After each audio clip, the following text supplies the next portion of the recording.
അപ്പോൾ നമുക്കൊരു equation formulate ചെയ്യുമ്പോൾ നമ്മൾ എന്താണ് ആദ്യം ചെയ്തതെന്ന് ആലോചിച്ച് നോക്കിയേ. അതായത് A1 നമ്മൾ കണ്ടുപിടിക്കുമ്പോൾ A1-ലെ നമ്മൾ എന്ത് ചെയ്തു? A1-ൽ ഒരു പെയർ തമ്മിലുള്ള ദൂരം ഇപ്പോൾ ഡയറക്റ്റ് ഡയഗണൽ വിടുക. ബാക്കിയുള്ള ഓരോ എലമെൻറ്റ് 1, 2 ആണെന്ന് വിചാരിക്കുക. ഇത് ഓൾറെഡി നമ്മൾ നേരത്തെ പറഞ്ഞതുപോലെ ഈ ഫസ്റ്റ് റോയും ഫസ്റ്റ് കോളവും ഇത് ലീവ് ചെയ്യുക. ബാക്കി കേസ് എങ്ങനെയാണ് എടുത്തതെന്ന് നോക്കിക്കുക. ബാക്കിയുള്ള ഓരോ കേസും നമ്മൾ കൺസിഡർ ചെയ്യുക. അപ്പോൾ ഉദാഹരണം 2, 3. അതായത് ഈ 2-നെ I ആയിട്ട് നമ്മൾ ഡിനോട്ട് ചെയ്യുക. ഇതിനെ തൽക്കാലം I റോ I എന്ന് ഡിനോട്ട് ചെയ്യുന്നു. കോളത്തിനെ J എന്നാണ് വിളിക്കുന്നതെന്ന് വെച്ചോ. I, J ഈ പോയിൻ്റ് നമ്മൾ എങ്ങനെയാണ് കണ്ടേ? A1 എന്നുള്ളതിനെ നമുക്ക് AK എന്ന് വിളിക്കാം. AK ഓഫ് എന്താണ്? I 2 J 3. തൽക്കാലം ജനറലൈസ് ചെയ്യാൻ വേണ്ടി IJ എന്ന് തന്നെ വിളിക്കുന്നു. അതെങ്ങനെ കണ്ടുപിടിച്ചേ? പഴയ വാല്യൂ അല്ലേ? പഴയ വാല്യൂ എങ്ങനെയാണ്?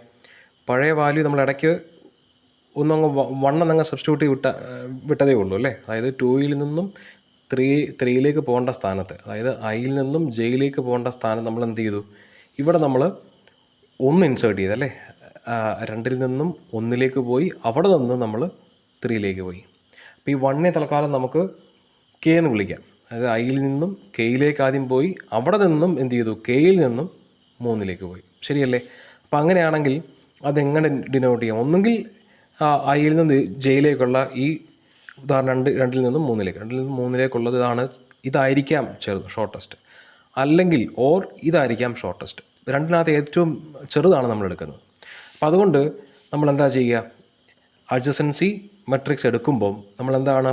1 എടുക്കുമ്പോൾ A1 എടുക്കുമ്പോൾ എന്താ ചെയ്യുക? A0 വാല്യൂ എടുക്കുക അല്ലേ? അതുകൊണ്ട് AK-1 തൊട്ട് മുമ്പത്തെ സ്റ്റേജ് ജനറലൈസ് ചെയ്യാൻ വേണ്ടി അങ്ങനെ വാല്യൂ കൊടുത്തു എന്ന് വിചാരിക്കുക. എന്താ ചെയ്യുക? ഒന്നെങ്കിൽ ഡയറക്റ്റ് IJ, അതായത് 2-ൽ നിന്നും 3-ലേക്ക് ഡയറക്റ്റ് ആയിട്ടുള്ള വാല്യൂ ആണോ ചെറുത് എന്ന് ആദ്യം നോക്കുന്നു. അതിനെ IJ എന്ന് തന്നെ വിളിക്കുന്നു. അല്ല എന്ത് ചെയ്യുകയാണ്? ഒന്നെങ്കിൽ ഇതായിരിക്കാം. അപ്പോൾ ഈ കേസ് നമ്മൾ കൺസിഡർ ചെയ്തു. അതാണ് ഈ കാണുന്നത്. അല്ലെങ്കിലോ അടുത്ത കേസ് Iയിൽ നിന്നും Kയിലേക്ക് പോകും അല്ലേ? അതേതാ? പഴയ വാല്യൂ നോക്കും. പഴയ വാല്യൂ 2-ൽ നിന്നും 1-ലേക്കുള്ള വാല്യൂ ആണ് എടുക്കുന്നത്. അതുകൊണ്ട് AK-1-ൽ വാല്യൂ നമ്മൾ കൺസിഡർ ചെയ്യുന്നത് അവിടെ നിന്ന് എന്താണ്? Iയിൽ നിന്നും ആദ്യം Kയിലേക്ക് പോവുകയാണ്. 2-ൽ നിന്ന് ആദ്യം 1-ൽ പോയി, 1-ൽ നിന്നും പിന്നെ 3-ലേക്ക് പോകും. അപ്പോൾ Iയിൽ നിന്നും Kയിലേക്ക് പോയി പ്ലസ് അതിൻ്റെ കൂടെ എന്താ ആഡ് ചെയ്തു? AK-1 തന്നെയാണ് അഡ്ജസൻസി മെട്രിക്സ്. 1 തൊട്ട് പുറകിലത്തെ വാല്യൂ ആണ് നോക്കുന്നത്, Kയിൽ നിന്നും Jയിലേക്കുള്ളത്. അപ്പോൾ ഇതാണ് നമ്മൾ ഏറ്റവും ചെറിയ വാല്യൂ ഒരു പോയിന്റിൽ കണ്ടുപിടിക്കാൻ വേണ്ടി യൂസ് ചെയ്യുന്ന ഇക്വേഷൻ. അപ്പോൾ ഈ ഇക്വേഷൻ എങ്ങനെ വർക്ക് ചെയ്യും? ഈ equation AKIJ equals AK-1 IJ, അല്ലെങ്കിൽ ഏത് സൊല്യൂഷനാണോ ഏറ്റവും ചെറുത് അതെന്താണ്? അത് മിനിമമാണല്ലേ? ഈക്വൽസ് ഇത് മിൻ. ഇവിടെ മിൻ. രണ്ടിനകത്തെ ഒന്നെങ്കിൽ ഇത് അല്ലെങ്കിൽ ഇത്, അത് ചെറുത് ഏതാണോ ആ വാല്യൂ ആണ് കൺസിഡർ ചെയ്യുക. IK plus AK-1 KJ. ഇതിലെ ഏറ്റവും ചെറുതാണ് ഈ വാല്യൂ, ഏതെങ്കിലും ഒരു പോയിൻ്റായിട്ട് എടുക്കുന്നത്. ഓക്കെ. അപ്പോൾ അങ്ങനെ ഈ A1 എന്നുള്ള കേസിൽ അങ്ങനെ എന്ത് ചെയ്യും? 1 തൊട്ട് ഈ n/n എല്ലാ പോയിൻറ്റും നമ്മൾ ചെക്ക് ചെയ്ത് പോകണം അല്ലേ? ഒരു കേസിൽ എല്ലാ പോയിൻറ്റും, അതായത് Iയുടെ വാല്യൂ 1 മുതൽ ഫസ്റ്റ് റോ ചെയ്യുന്നു, അതിനുശേഷം അതൊന്ന് ഇൻക്രിമെൻറ്റ് സെക്കൻഡാക്കി പിന്നെയും 1 തൊട്ട് 4 വരെ ചെയ്യുന്നു, n വരെ ചെയ്യുന്നു, അങ്ങനെ n/n ചെയ്യുകയാണല്ലേ. അപ്പോൾ അതിന് വേണ്ടി എങ്ങനെയാണ് ഒരു കോഡ് എഴുതാൻ പറ്റുക?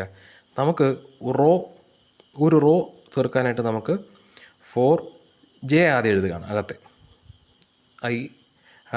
J = 1, J <= n എന്നുള്ളത് 4 J ++ ചെയ്തു. ഓക്കെ. ഇതിപ്പോൾ ഈ ലൂപ്പിൽ എന്താ സംഭവിക്കുക? ഒരു റോ ചെയ്യും. അങ്ങനെ എന്താ വേണ്ടത്? എല്ലാ റോസും വേണം. അപ്പോൾ 1 ചെയ്യാൻ പറ്റി, അതിനുശേഷം നെക്സ്റ്റ് 2 വേണം, 3 വേണം, 4 വേണം. അപ്പോൾ അതിന് വേണ്ടി എന്താ ചെയ്യുക? പുറത്തൊരു ഔട്ടർ ലൂപ്പോടെ എഴുതുക. I = 1, I <= n, I ++. Okay. ഇത് ചെയ്ത് കഴിയുമ്പോൾ എന്താ സംഭവിക്കുക? ഇത് ചെയ്ത് കഴിയുമ്പോൾ ഒരു കേസിൽ A1 എന്നുള്ളതാണെങ്കിൽ A1, അല്ലെ A2 ആണെങ്കിൽ A2, അതിലെ എല്ലാ വാല്യൂസ് കിട്ടുകയാണ് ഇതിൻ്റെ ഔട്ടായിട്ട് അല്ലേ? 1 തൊട്ട് 4 വരെയുള്ള എല്ലാ വാല്യൂസും ഇത്തരത്തിൽ കിട്ടി. പക്ഷേ അപ്പോഴും പ്രോബ്ലം സോൾവ് ചെയ്ത് കഴിഞ്ഞില്ല. അതിനുശേഷം A2 കാണണം, A3 കാണണം, A4 കാണണം, അല്ലേ? അപ്പോൾ അത് കാണാൻ എന്ത് വേണം? നമ്മളിവിടെ ഒരു ലൂപ്പോടെ എടുക്കുകയാണ് 4. അപ്പോൾ ഐയും ജെയും നമ്മൾ യൂസ് ചെയ്തു. അതുകൊണ്ട് k = 1 കേട്ടോ. k less than or equal to n എന്നുള്ളത് 4ആണ്. 4 വെർട്ടെക്സ് അല്ലേ ഉള്ളത്. k ++ ചെയ്യുന്നു. അപ്പോൾ ഇത്തരത്തിൽ നമുക്ക്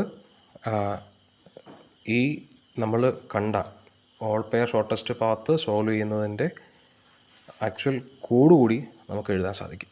നമുക്കിത് ആവശ്യമില്ല, എന്നാലും പറഞ്ഞു എന്നുള്ളതേ ഉള്ളൂ.